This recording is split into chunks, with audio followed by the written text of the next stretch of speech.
জেলখানায় ছিলেন, জেলখানায় কেন গিয়েছিলেন সেটাও আমরা জানি। এরপরে আপনি গার্লফ্রেন্ড নাকি বউ নিয়ে আপনি রিসোর্টে গেলেন। তো আপনার এত যৌন উত্তেজনা উঠে গেল, আপনি তখন এমন পরিস্থিতিতে আপনি ভাই এ আরেকটু স্টেজ ইলিয়াস ভাই আরেকটু মানে নমনীয় হব? শালীনতার সাথে আরেকটু বললেন। নমনীয় হব? আসসালামু আলাইকুম। রফিকুল ইসলাম মাদানি আপনার কাছে যাই। আ ভাই আপনারা আলেমরা তো অ যখন আ আমরা দেখি বিভিন্ন YouTube, Facebook এ আপনাদের অনেকের বক্তব্য দেখি। আ আজকে মনে হয় একটু সরাসরি বলি, হ্যাঁ? একটু কিছু কষ্টের কথা। আপনাদের মামুনুল হক সাহেব যখন বক্তব্য দেন, উনার আশপাশের লোকজন স্টেজ থেকে পড়ে যাওয়ার অবস্থা হয়ে যায়।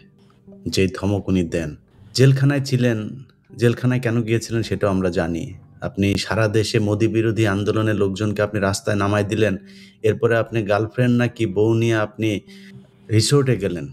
তো আপনার এত যৌন উত্তেজনা উঠে গেল, আপনি তখন এমন পরিস্থিতিতে আপনি ভাই এই আরেকটু স্টেজ ইলিয়াস ভাই আরেকটু মানে নমনীয় হব? শালীনতার সাথে আরেকটু বললেন। নমনীয় হব? মানে বলেন ঠিক আছে মানে কথা যেগুলো আমরা তো থামাবো না আপনাকে ন কিন্তু আচ্ছা, আরেকটু নমনীয় হয়ে বলি। মানে উনি যে এই ইয়েতে গিয়েছিলেন মানে রিসোর্টে স্ত্রীর সাথে দেখা করতে গিয়েছিলেন। একান্তে সময় কাটাতে গিয়েছিলেন। তো এই যে উনি ওই সময় গিয়ে তারপরে ধরা-টরা খেলেন। তারপরে জেলখানায় যাওয়ার পরে যেই মানুষগুলো কেন বললাম জানেন? কথাগুলো কেন বলছি? কারণ ওই জেলখানার মানুষগুলোর পরিবারের সাথে নানানভাবে আমি কিন্তু সম্পৃক্ত। যারা উনাকে নিজের আপনি নিজে জেলে ছিলেন, আপনি জানেন সেখানে পানির স্বল্পতা, গোসল করার, উজু করার জন্য পানি পাওয়া যায় না।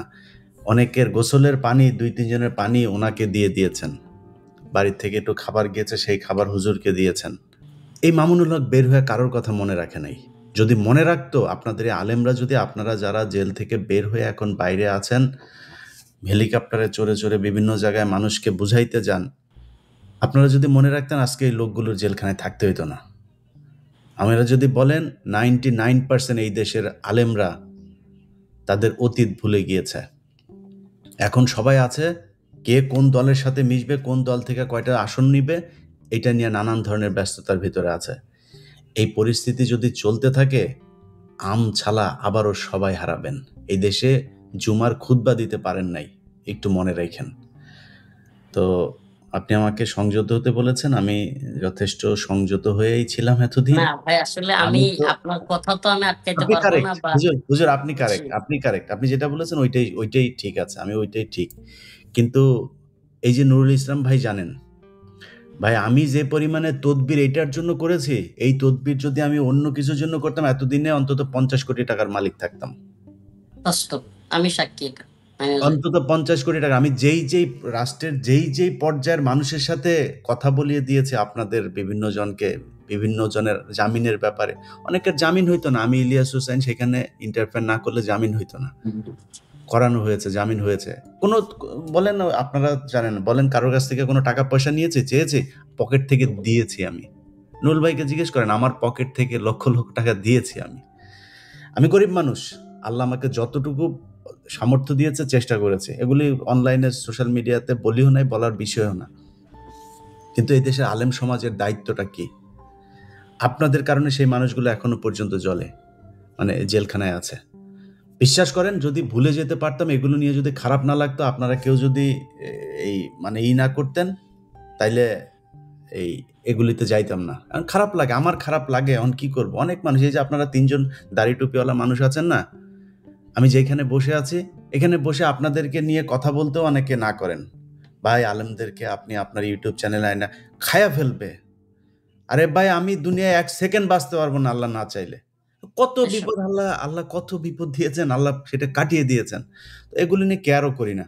কিন্তু কথা হইলো যে আপনি আলেম, আপনার আরেকজন আলেম সহকর্মীকে আপনি সহযোদ্ধাকে আপনি জেলখানায় রেখে আসলেন। আপনার ইচ্ছা করেন ওই মানুষটা জেল থেকে বের হোক। যদি সত্যি হয় আমি যেকোনো জঙ্গিবাদের বিরুদ্ধে। কেউ যদি আসলেই জঙ্গি হয়ে থাকে তারে বিচার করেন। এই যে নুরুল ইসলাম ভাই কথাগুলো বলল, ভাই নতি হারিয়ে গিয়েছে সেজন্য সে জেলে। এই যে ফেনীর ঘটনা, এখন জানে যে ফেনীর ঘটনাটা এখন কোর্টে উঠলেই সেটা হয়ে যাবে। প্রতিটা ঘটনায় ম্যানুয়ালি অ্যাটর্নি জেনারেলকে বলা লাগে, উনাকে বলা লাগে, উনাকে কেন বলা লাগবে কেন রে ভাই? আপনি সেই মানুষগুলির রক্তের উপর দাঁড়িয়ে তারপরে আজকে আপনি এই চেয়ারে বসেছেন। জীবনে কোনোদিন আপনি আইন উপদেষ্টা হইতে পারতেন। জীবনে আপনি জাজ হইতে পারতেন। যেই জায়গায় আপনারা আছেন ভুলে গেলেন। তো এই জন্য খারাপ লাগে ভাই। কিছু এই যে আমি যখন মানে আসিফ নজরুলকে নিয়ে যখন কথা বলি, এমনিতেই তো আসিফ নজরুলের বিরুদ্ধে যাই নাই ভাই। ৫ তারিখের পর থেকে বারবার তাকে বলা হয়েছে যে স্যার আপনি এই লোকগুলিকে ছেড়ে দেন। আরে যেই কন্ডিশনে বলেন, যে ভাই বললেন যে কোনো কন্ডিশনে পাসপোর্ট রাখবেন, দেশে যাইতে পারবে না, এই জেলা থেকে ওই জেলায় যাইতে পারবে না, এই হাসপাতালে ভর্তি হইতে পারবে না, ওই যেই কন্ডিশন আপনার ইচ্ছা হয় এই কন্ডিশন দিয়ে আপনি জামিন দেন, তারে কোনো সমস্যা নেই। মুসলেখা লাগবে, কারোরে আপনি আটক রেখে করবেন, সমস্যা নেই, করেন, যে কোনো পদ্ধতিতে জামিন দেন। মামলাই উঠায় না, জামিন তো বহু দূরের কথা। এইভাবে চলছে এই দেশ। তো আমি ইয়ের কাছে, রফিকুল ইসলাম ভাই, আপনার কাছে, আপনি আলেমদের রিপ্রেজেন্ট করবেন আজকের এই অনুষ্ঠানে। আপনাদের আসলে মানে মানে ঘুম হয় কিনা এটা একটু জানতে চাই। আসসালামু আলাইকুম ওয়া রাহমাতুল্লাহি ওয়া বারাকাতুহু। ইন্নাল হামদালিল্লাহ নাহমাদুহু ওয়া নুসাল্লি আলা রাসূলিহিল কারীম, আম্মা বা'দ। قال الله تبارك وتعالى في كلامه المجيد وفرقانه الحميد: أعوذ بالله من الشيطان الرجيم، بسم الله الرحمن الرحيم. وقاتلوهم حتى لا تكون فتنة ويكون الدين كله لله. صدق الله مولانا العظيم. প্রিয় ভাই সাংবাদিক ইলিয়াস হোসেন, আপনাকে আন্তরিক মোবারকবাদ, ধন্যবাদ জানাই। আরো ধন্যবাদ জানাই, শুকরিয়া জ্ঞাপন করি যে আপনি আমাদেরকে কথা বলবার জন্য ডেকেছেন, আমন্ত্রণ জানিয়েছেন, সেজন্য। আমার দুই আজকের অতিথি মেহমান, তাদেরকেও অভিনন্দন। আমার ভাই আসিফ আদনান এবং আব্দুল্লাহ বিন নুরুল ইসলাম সাহেব, ওনাকেও, যারা দর্শক বৃন্দ আছেন দেখতেছেন, তাদেরকেও আন্তরিক মোবারকবাদ। দেখুন, আসলে বড় আফসোসের বিষয়, পরিতাপের বিষয়, কষ্টের বিষয় যে আজকে 5ই আগস্টের পরেও আপনার আসিফ আদনান কিংবা আবরার ভাইয়ের মতো ব্যক্তিদেরকে আজকে মামলায় জড়ানো হচ্ছে। এই মানুষগুলো কারা? আমি যদি বলি এই মানুষগুলো কারা, বাংলাদেশে আলেম বা ইসলামপন্থীদের মধ্যে একেবারে কয়েকটা, হাতে গোনা কয়েকটা নাম বললে, যে মানুষগুলো আওয়ামী লীগ সরকারের বিরুদ্ধে প্রাণপণ রাজপথে লড়াই করেছে, একেবারে সামনের সারিতে ছিল যারা, এবং আওয়ামী লীগের হিট লিস্টে ছিল যারা, এই সমস্ত মানুষগুলোর মধ্যে এই দুইজন মানুষ অন্যতম। আরেকজনও যিনি আছেন, যার নামে মামলা দেওয়া হয়েছে, জাকারিয়া মাসুদ ভাই সম্ভবত, তো উনিও সরকার বিরোধী লোক, আওয়ামী বিরোধী লোক। কিন্তু আসিফ আদনান ভাই এবং আবরার ভাইয়ের কথা আমি একেবারে সুনির্দিষ্ট বলতে পারি যে আসিফ আদনান ভাই এই আন্দোলনে স্বতঃস্ফূর্তভাবে ছিলেন।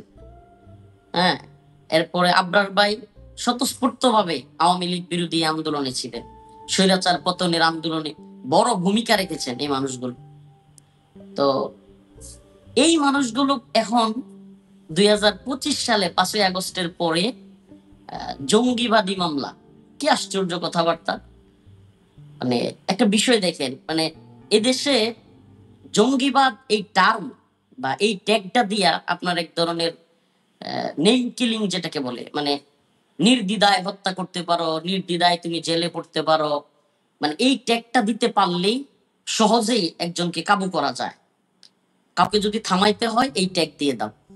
এই যে হাসিনা কিংবা রয়ের যে প্ল্যানিং, এখনো সেই একই প্ল্যানিং রয়ে গেছে। এটার কারণও বলি আমি, আপনি এনএসআই বলেন, ডিজিএফআই বলেন, সিটিটিসি বলেন, এটিইউ বলেন, ওই যে সেটআপটা ছিল হাসিনা আমলে, রয়ের যে সেটআপটা, এটা কিন্তু এখনো পর্যন্ত ভাঙে নাই, এখনো কিন্তু সেই সেটআপই রয়ে গেছে। সেই সেটআপ থাকার কারণে দেখা যাচ্ছে যাকে মন চাচ্ছে জঙ্গি বলে দিচ্ছে। এই রিসেন্ট কয়েকদিন আগে আওয়ামী লীগ নিষিদ্ধ হওয়ার যে দাবি, ওই দিন আসিফ আদনান ভাই, আমি নিজের চোখে দেখছি, এই মানুষটা আমাকে ফোন করেছেন, আমি নিজেও গিয়েছি ঢাকায়। আপনার কি পরিমাণ তীব্র গরম ছিল ওই দিন! ওই তীব্র গরমের মধ্যে ফ্লোরের মধ্যে পা রাখা যায় না, এমন অবস্থা যে জুতা সহ হাঁটতে গেলেও কষ্ট হয়, এত গরম। এবং এই আপনার রাস্তাটা এত উত্তপ্ত ছিল, সেই রাস্তার মধ্যে এই শরীর সুন্দর মানুষ, এবং মানে ওনারা তো আর গরম সহ্য করে গ্রামের মানুষের মতো কাজকর্ম করে অভ্যস্ত না। আমি গিয়ে দেখলাম যে গ্রামে ভিজে গেছে, আসিফ আদনান ভাই পড়ে আছে রাস্তার মধ্যে, চিৎকার করতেছে ব্যান ব্যান আওয়ামী লীগ। আওয়ামী লীগ নিষিদ্ধ করার জন্য এই অবস্থা। এবং কি যেই মানুষটা আন্দোলন করেছে স্বৈরাচারের বিরুদ্ধে, আমি আমি আমার নিজের কথা বলতেছি না, এটা হয়তো আলহামদুলিল্লাহ সবাই জানে। হাসনাত আব্দুল্লাহ নিজেও ফোন করেছেন, আমি ওনার সাথে দেখা করেছি, গিয়েছি। এরা স্বীকার করে যে হুজুর আপনি মাশাল্লাহ অনেক সরকারের বিরুদ্ধে অনেক জুলুমের শিকার হয়েছেন, আন্দোলন করেছেন, আমাদের সাথে ছিলেন। তো আমরা যেই মানুষগুলো এই অবস্থায় ছিলাম, আজকে সেই মানুষগুলো আওয়ামী লীগ চলে গেল, কিন্তু আবার জঙ্গি মামলা। আল্লাহ না করুক আগামীকালকে আরো 2-4 জন আলেমের নামে, 10 জন আলেমের নামে যে জঙ্গিবাদী মামলা হবে না, এটার গ্যারান্টি কি? মানে এই খেলাটা, এই হাসিনা রেজিমের খেলাটা আজকে 5ই আগস্ট চলে যাওয়ার 1 বছর পরে, প্রায় 1 বছর পরে আবারও আমাদেরকে দেখতে হচ্ছে। আর কিছু কিছু বিষয় না বললেই না ভাই, আমাদের দেশে কিছু কিছু আলেম আছে বুঝছেন, এরা আল্লাহ মাফ করুক অন্য কেউ বিপদে পড়লে বা ঝামেলায় পড়লে, আল্লাহ মাফ করুক এদেরকে আলেম বলতেও ভুল হয়, এরা খুশি হয়। আর ভিন্ন অঙ্গনের মানে তার মতাদর্শী না, একটু ভিন্ন মতাদর্শী, জিহাদকে ভালোবাসে, আল্লাহর পথে দিনকে বিজয়ী করার কথা বলে, দিন প্রতিষ্ঠার কথা বলে, এই সমস্ত মানুষগুলোকে আর আপনার অ্যাভয়েড করে চলে। এমনকি তার মতাদর্শের না হওয়ার কারণে, মানে মনে করেন তার দলের না হওয়ার কারণে সে সেও খুশি। আমি আমার কথাই বলি, আল্লাহ মাফ করুক, আজকে যারা আসিফ আদনান কিংবা রেজাউল করিম আবরার ভাই জঙ্গি মামলা হয়েছে এই বিষয়টাকে সিরিয়াসলি নিচ্ছেন না, তাদেরকে স্মরণ করিয়ে দেই। আমি ছোট মানুষ রফিকুল ইসলাম 2021 সালের মার্চ মাসের 28 তারিখ মোদি বিরোধী আন্দোলনে অ্যারেস্ট হয়েছিলাম। আমাকে 4 ঘন্টা মতিঝিল থানায় এবং পল্টন থানায় আটকে রেখে 4 ঘন্টা পর আমাকে ছেড়ে দেওয়া হয়। এর ঠিক আপনার 8 দিন পর, মানে 1 সপ্তাহ পর আবারও 6 এপ্রিল আমার বাড়ি থেকে আমাকে তুলে নিয়ে যায় র্যাব। মানে 1 সপ্তাহ ব্যবধানে 2 বার আমাকে গ্রেফতার করা হয়েছে আওয়ামী লীগ আমলে। এবং কি এদেশে অনেক বড় শায়েক মাশায়েক, হেফাজতের অনেক বড় নেতা, জামাতের অনেক বড় নেতা, বা এই সময় অনেক নেতা ছিল, তাদের মধ্যে আলেমদের মধ্যে প্রথম গ্রেফতার হয়েছিলাম আমি। তো আমি যখন গ্রেফতার হই, আমার এখনো স্পষ্ট মনে আছে, গাছা থানায় একজন সম্ভবত গোয়েন্দা সংস্থার কোনো কর্মকর্তা হবে, সে বলতেছিল হুজুর বলেন তো আপনাকে সর্বপ্রথম কেন গ্রেফতার করা হয়েছে। আমার তখন মানে একেবারে কোর্ট করতেছি, আমার এখনো স্পষ্ট মনে আছে। আমি বলছি যে মানে কেন বলেন তো, মানে আমিও কৌতূহলী বশত জবাব দিলাম, আমি জানতাম ওরা কি বলবে। বলতেছে হুজুর আপনাকে দইরা আমরা একটু টাচ করতেছি, আপনাকে দইরা টাচ করে দেখতেছি যে হুজুররা কি বলে। যদি হুজুররা ওয়াল্লাহি, মানে একেবারে আল্লাহ মাফ করুক, আমার কথা বিশ্বাস করবে জানি, আপনারাও বিশ্বাস করবেন বা যারা শুনতেছে অডিয়েন্স, দর্শক শ্রোতাও, একেবারে আমি মসজিদের মধ্যে লাইভে আছি, মসজিদে বসে, আমার মাদ্রাসা মসজিদে, মানে ওই কথাটা ওই গোয়েন্দা সংস্থার লোক বলেছিল যে হুজুর আপনাকে ধরে আমরা টাচ করছি, যদি বুঝি যে তেমন কোনো ইয়া হচ্ছে না, তাইলে আমরা সবাইকে ধরব। একেবারে মানে 10 দিনের মধ্যে, একেবারে দ্রুত সময়ের মধ্যেই হেফাজতের সাংগঠনিক সম্পাদক আইজুল হক ইসলামাবাদী ভাই, এরপরে মৌলানা জুনায়েদ আল হাবিব সাহেব, মুফতি সাখাওয়াত হোসেন রাজি সাহেব, মুফতি মনির হোসেন কাসিমি, মৌলানা মামুনুল হক সাহেব, মুফতি মনির হোসেন কাসিমি, মুফতি আমির হামজা হুজুর, আরো যত আলেম উলামা আছে, একেবারে আমাকে কথাটা বলা আর 2-4 দিন পর থেকে আবার আমাকে দেখায়, প্রতিদিন 1-2 জন করে ধরে আর আমারে টিভির সামনে নিয়ে আমারে বসে বসে দেখায় যে এই যে দেখেন আজকে আরো 2টারে ধরছি। বলছিলাম না যে আপনারা 2 একটা বাস্তবতা হলো, যারা মনে করে যে এই আসিফ আদনান কিংবা রফিকুল ইসলাম মাদানী, হারুন ইজহার, মাহমুদ হাসান গুনবী বা এই জাতীয় যারা কিনা দাওয়া জিহাদের পক্ষে কথা বলে, হ্যাঁ, তো এদেরকে কোনো কিছু করে ফেললে যারা আল্লাহ মাফ করুক যে সমস্ত লোক খুশি হয়, সেই সমস্ত লোক মনে করে যে তাদেরকে ধরবে না। আরে ভাই, আমরা আমেরিকা বলেন, ভারত বলেন, এই পশ্চিমারা কিংবা ভারতের শত্রু আসিফ আদনান কিংবা রেজাউল করিম আবরার না। এই পশ্চিমারা এবং এই ভারতের শত্রু হলো ইসলাম, এই দাড়ি টুপি, এই ইসলামী মূল্যবোধ, এই ইসলামী শরিয়া, এটা হলো তাদের একটা বিরাট বড় শত্রু। এটা তাদের এজেন্ডা যে আমরা প্রথমে জঙ্গিবাদ বলে ধরবো, তারপরে মৌলবাদ বলে ধরবো, তারপরে রাজাকার বলে ধরবো, একটার পর একটা ট্যাগিং দিব আর এই ইসলামপন্থীদেরকে ধরবো, এটা তাদের প্ল্যানিং। এবং আমি যখন রিমান্ডে ছিলাম এই কথাগুলো আমি আবারও বলছি, আমাকে ঠিক এইভাবেই বলা হয়েছে যে হুজুর আপনাকে টাচ করছি দইরা, হালতটা দেখতেছি দেশের পরিস্থিতি কি হয়, যদি উত্তপ্ত হয়ে যায় আপনাকে ছেড়ে দিব, আর যদি না হয় তাহলে আরো হুজুরদেরকে ধরে নিয়ে আসবো। আজকে রেজাউল করিম আবরার ভাই, আজকে আসিফ আদনান ভাই, তারা মামলার শিকার হয়েছে। ভাই আমি না বলে পারতেছি না, কষ্টের কথাগুলো একটু বলেই ফেলি। আজকে আমাকে যেদিন গ্রেফতার করা হয়, হেফাজতের একটা মিটিং হচ্ছে, নুরুল ইসলাম জিহাদি সাহেব রহমাতুল্লাহ আলী, সাবেক হেফাজতের আপনার মহাসচিব, ওনার মাদ্রাসা তালতলা, খিলগাঁও তালতলা মাদ্রাসায় একটা মিটিং হইতেছে হেফাজতের। মানে আসিফ আদনান ভাই, আব্দুল্লাহ বিন নুরুল ইসলাম, ইলিয়াস ভাই, আপনাদের সবাইকে একটু আমি আমার দিকে করতেছি, কথা শোনা যাচ্ছে কিনা। মানে এটা একেবারে খুবই সেন্সিটিভ, এবং আমি এই কথাটা কখনো বলি নাই, আজকে বলতেছি। আমি কলিজা ফাইটা গেছিল ওই দিন এই কথা শুই না। আমি তখন গ্রেফতার অবস্থায় আছি, তো ওখানে নুরুল ইসলাম জিহাদি সাহেব আছেন, আমার উস্তাদ মুফতি মনির হোসেন কাসিমি সাহেব হুজুর আছেন, আরো অনেক আলেম উলামা সেখানে ছিলেন। তো আমি যখন গ্রেফতার হয়েছি, ওই খবরটা সাথে সাথে ওই মজমায় পৌঁছাইছি। ওই মজমায় যারা এখানে ছিলেন, হেফাজতের মহাসচিব, হেফাজতের অর্থ সম্পাদক আমার উস্তাদ মুফতি মনির হোসেন কাসিমি দামাত বরকাতুহুম, বারিদারা মাদ্রাসার মুতামি, এরপরে আরেকজন ছিলেন। তো এখানে হেফাজতের একজন নেতা, নাইবে আমির, মানে নামটা বলতে চাচ্ছি না, উনি সরাসরি বলতেছে হ্যাঁ বেশি বাইরে গেছিল পোলাটা, বেশি লাফালাফি করে, হয়েছে না এখন, মানে ঠিক এই কথাটা বলছে। এবং একাধিক সাক্ষ্য প্রমাণ, আমি ওই মজলিসে থাকা একাধিক সাক্ষীর মুখে এই কথাটা শুনছি। কোথায় শুনছি? যখন আলেম ওলামারা গ্রেফতার হয়ে আমার সাথে সাক্ষাৎ হয়েছে, ওই সময় শুনে ফেলছি।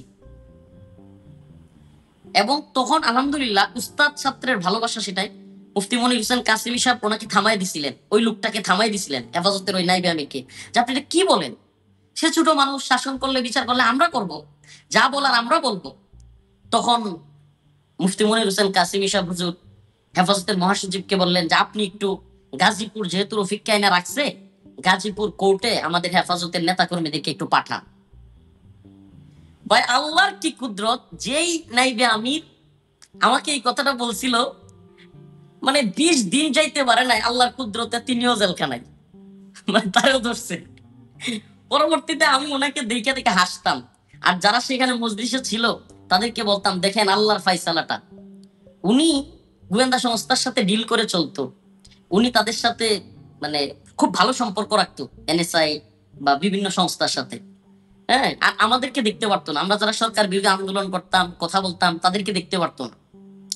বিশেষ একটা কারণও আছে, আল্লাহ মাফ করুক, আমি ছোট মানুষ, অযোগ্য মানুষ, অনেক বড় যোগ্য আলেম বা অনেক বড় শাইখুল হাদিস বা অনেক বড় কোনো বিশারদ না, কিন্তু আমি ছোট মানুষ হওয়ার পরেও আমাকে দেশের এত মানুষ ভালোবাসে, এত মানুষ আমার প্রোগ্রামে আসে, এইগুলো অনেকের কাছে এটা একটা ভাই বাস্তবতা বলি, আল্লাহ মাফ করুক, এটা অনেকের কাছে একটা হিংসার কারণ। মানে অনেক হুজুরদের দেখছি আমি বক্তব্যে গেলে, ভাইরা আমি তো কাউকে বলি না, শ্রোতারা জজবা দেখায় লাপায়া উঠে কিংবা স্লোগান ধরে, তো ওই হিংসুক যেই হুজুর কয়েকটা আছে এরা দেখা যায় খুব রাগান্বিত হয়। তো এই লোকগুলোর মধ্যে একজন ছিলেন এই নাইবে আমির। তো ভাই কথাটা আমি বলতাম না যে ওই লোকগুলো আমাকে গ্রেফতার করার পর খুশি হয়েছে এক দুইজন, যে কি বেশি বাড়াবাড়ি করে, পোলাটা বেশি লাফালাফি করে। পরবর্তীতে আমাকে কারাগারে গিয়ে বলতেছে যে হ্যাঁ তুমি কসুর প্রধানমন্ত্রী বললা, এটা কি যায় একজন প্রধানমন্ত্রীর সাথে? আমারে গিয়া মানে বাইরে তো দালালি করছেই, এরপরে আমাকে দর্শে খুশি হয়েছে, জেলখানায় গিয়ে আমার প্রশ্ন করতেছে হ্যাঁ তুমি কসুর প্রধানমন্ত্রী বললা, এটা কি যায় একজন প্রধানমন্ত্রী? আমি বলছি, আমি আল্লাহ মাফ করুক, আমি সরাসরি যেটা বলছি ওনাদেরকে এটাই বলি, আমি বলছি আমি কি আপনারা বলছি কসুর প্রধানমন্ত্রী? না, আমি কাকে বলছি? এই শেখ হাসিনাকে বলছি, যে আলেমদেরকে জেলখানায় নিতেছে, যে আলেমদেরকে মারতেছে, যে হেফাজতের শাপলা চত্বরে অগণিত ছাত্রদেরকে হত্যা করছে, যে বুটবিহীন নিশিরাতের বুটে নির্বাচিত হয়েছে, তারই কসুর প্রধানমন্ত্রী বললে আপনার গায়ে লাগে কেন? আমার কিন্তু ভাই এই জন্য মানে এই তথাকথিত মুরব্বী গুলো আমার দেখতে পারে না, মানে আমি এই যে চটাং চটাং একেবারে মুখের উপর কথা বলে ফেলি, তো দালালি বাটপারি আমার সামনে চলে না। তো মানে সব তো মানে আল্লাহ মাফ করুক, অধিকাংশ হলো অমুক দল তমুক দলের মুরব্বী, ইসলামিক দল, বেশিরভাগ মুরব্বী, আল্লাহ মাফ করুক, আমাদের দেশে হালত বলি, বেশিরভাগ হলো দালাল আর বাটপার। বেশিরভাগ মানে আকসার, মানে অল্প সংখ্যক মুষ্টিময় মুরব্বী হাতে গোনা আছে যারা কিনা আওয়ামী লীগ বলেন, বিএনপি বলেন, কারোর সাথে আলহামদুলিল্লাহ আমাদের মুরব্বীদের কয়েকজন আছে যারা কিনা কখনো আপোষ করেন নাই। এছাড়া বেশিরভাগ, মানে এদের নাম বললে লিস্ট অনেক লম্বা হবে, মানে কথাটা অনেকটা এরকম যে লোম যদি বাঁচতে যায় কম্বল তো থাকবে না, লোম যদি বাঁচতে যায় কম্বল তো থাকবে না। এখন হুজুর আপনারা জিজ্ঞেস করি শেষ প্রশ্নটা, সেটা হচ্ছে যে মানে করণীয় কি? আপনারা আলেমরা যদি এইভাবে ধরেন, আগে আপনি ভাই যেটা আমি বললেন আপনারা আসতেছিলাম, ধরার 10 আমি দিনের আমি মাথায় আসতেছি তাকে ধরে নিয়ে ইলিয়াস গিয়েছে। ভাই, এখন আজকে আমি আসিফ আসতেছি। আদনানকে মনে করেন ধরলো। ধরার পরে আপনাদের মানে এই যে উনার বিরুদ্ধে মামলাটা হলো, এটা নিয়ে যদি আপনারা অ্যাকশনে না যান, কালকে তো আপনাদের বিরুদ্ধেও সেই একই হ্যাঁ হ্যাঁ, আমার নামে যদি এপ্লাই আগামী দিনে করবে। আল্লাহ মাফ করুক আমার নামে মামলা হবে। হুম। আল্লাহ যদি না করে, আল্লাহ না করুন, আসিফ আদনান ভাইকে অ্যারেস্ট করে। আপনি দেখেন একটা খুব একেবারে পয়েন্ট আকারে অ্যারেস্ট করা তো আপনি, বউ করে ভাই। অ্যারেস্ট করা তো এইসব স্বপ্ন দেখে লাভ নাই। কিন্তু কথা হলো এই যে মামলার ভিতরে যে নাম এইটা করা, এই যে সে একই ধরনের ষড়যন্ত্র, মানে এইটার করার পরে যদি নাকি মনে করেন আপনারা চুপ থাকেন, তাহলে তো এইভাবে আপনাদেরকে সবাইকে জড়াইতে থাকবে। এবার কনফার্ম, কনফার্ম। তো ভাই আমি ইলিয়াস ভাই আমি একটু শেষ করি, জি, সেটা হলো জি, আসিফ ভাইয়ের বিষয়টা বলি। আসিফ ভাইয়ের মানে প্রথমত হলো মামলাটা দেওয়ার কারণটা, ভাই তো আমি বলি, মানে আসিফ ভাইয়ের মামলা দেওয়ার কারণ এবং আবরার ভাইয়ের মামলা দেওয়ার কারণ একটু ভিন্ন। আসিফ ভাইয়ের মামলা দেওয়ার কারণ হলো আসিফ ভাই এমন কিছু বই লিখছেন, মাশাল্লাহ, আমি কারাগারে গিয়া আগে পড়ার সুযোগ হয় নাই।